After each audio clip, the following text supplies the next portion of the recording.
माननीय प्रधानमंत्री श्री नरेंद्र मोदी जी जब से सत्ता में बैठे, चाहे आक्रांता मुगलों का जो निशानियां हैं, चाहे लुटेरे अंग्रेजों की निशानियां हैं जो हमें मुंह चिढ़ाती हैं, जो हमारे भारतीयों की मजाक उड़ाती हैं, उसको साफ करके भारतीय संस्कृति के हिसाब से नामकरण करने का काम किया है। उसी क्रम में हमने माननीय प्रधानमंत्री से मांग की है कि जो इंडिया गेट है ये सिर्फ स्मारक नहीं है, ये भारतीय संस्कृति और भारत के 140 करोड़ भारत बहनों का एक पहचान है जो दुनिया में भारत की पहचान कराती है। और वो पहचान हमारे नाम से होना चाहिए, जो हमारा अपना नाम है वो भारत माता द्वार अगर हो जाता है तो एक अच्छा संदेश जाएगा। और देश भर में जो लोग हैं, जिनके परिवार के लोग आजादी में हिस्सा लेकर शहीद हुए हैं, लाखों शहीदों के नाम भी उस स्तंभ पे गुदे हुए हैं, उनको भी सच्ची श्रद्धांजलि होगी। और देश भर से जो वहां पर पर्यटक आते हैं, दुनिया भर से जो पर्यटक आते हैं, वो भी एक अच्छा संदेश लेकर जाएंगे। और जो श्रद्धा का सुमन अर्पित करते हैं, जो वहां पर प्रार्थना करते हैं, उनको भी एक सुकून मिलेगा।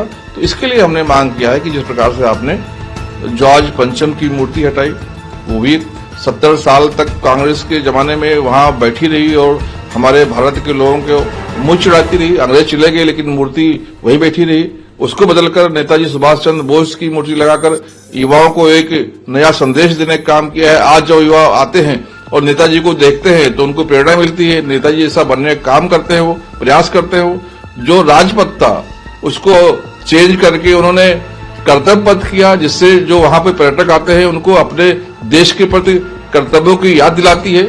उसी प्रकार से क्रूर औरंगजेब के नाम से जो रोड था उसको हटाकर उन्होंने एपीजे कलाम रोड किया, जिससे एक अच्छी भावना आती है। देश के प्रति प्यार करने वालों के नाम को हम याद करते हैं, उनके जैसे बनने की कोशिश करते हैं, एक अच्छा संदेश लेकर जाते हैं। उसी प्रकार से हमने माननीय प्रधानमंत्री से कहा है कि भारत माता द्वार अगर उसका नाम होता है तो एक अच्छा संदेश देश भर में जाएगा, दुनिया भर में हमारी अपनी पहचान होगी।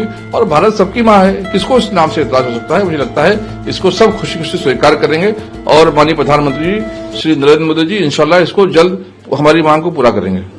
अब जब आपने लेटर लिखे दिया है प्रधानमंत्री को, तो क्या उनसे व्यक्तिगत रूप से मिलने का भी आपका कोई इस पर विचार है या आप उनसे मिलने वाले हैं इस पूरे संदर्भ में? देखिए, अभी तो हमने अपनी और अपने देश के लोगों की भावना बताई है। आवश्यकता पड़ी तो हमारे पालक हैं, हमारे मुखिया हैं, देश के प्रधान सेवक हैं, मैं इंशाल्लाह जरूर उससे मिलने का काम करूंगा। महाकुंभ को लेकर जो कंट्रोवर्सी इस समय चल रही है, बीजेपी ये कह रही है कि कुंभ का आयोजन इस्लाम की स्थापना से कई शताब्दियों पहले से होता हुआ आ रहा है।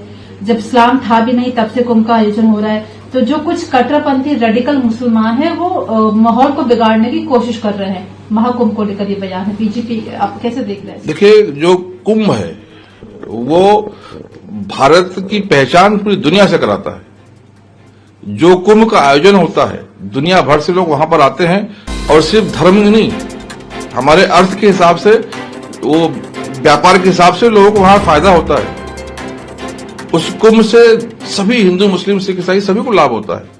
तो मुझे लगता है कि उस कुंभ को कामयाब करना, भारत एक अच्छा संदेश दुनिया को दे, उसके लिए हम सब हिंदू, मुसलमान, सिख, ईसाई सबको मिलकर आने वाले अतिथियों का स्वागत करना, ये हमारा प्रथम कर्तव्य बनता है। मैं आपके माध्यम से अपने सभी मुस्लिम भाइयों से भी अपील करूंगा कि जितनी भी सेवा बन सके, हम किसी को चाय पिला सकते हैं, ठंड का मौसम है तो चाय पिला के सेवा करें, हम किसी को अपने घर में रुका सकते हैं तो उनको रुकाकर सेवा करें। अतिथि देवो भव, उसका संदेश हमें वहां से देना चाहिए और एक अच्छा संदेश आने वाले वहां से लेकर जाएं। भारत की पहचान, एकता, अखंडता को वो महसूस करें। इसके लिए हम सब भारतीयों को काम करना चाहिए। वो हम सब का कुंभ है, हमारी सबकी जिम्मेदारी है उसको कामयाब करना। और जो कट्टरपंथी हैं, जो देश के दुश्मन हैं, जो हिंदू मुसलमान सभी के दुश्मन हैं, उनको फेल करना है हमें मिलकर।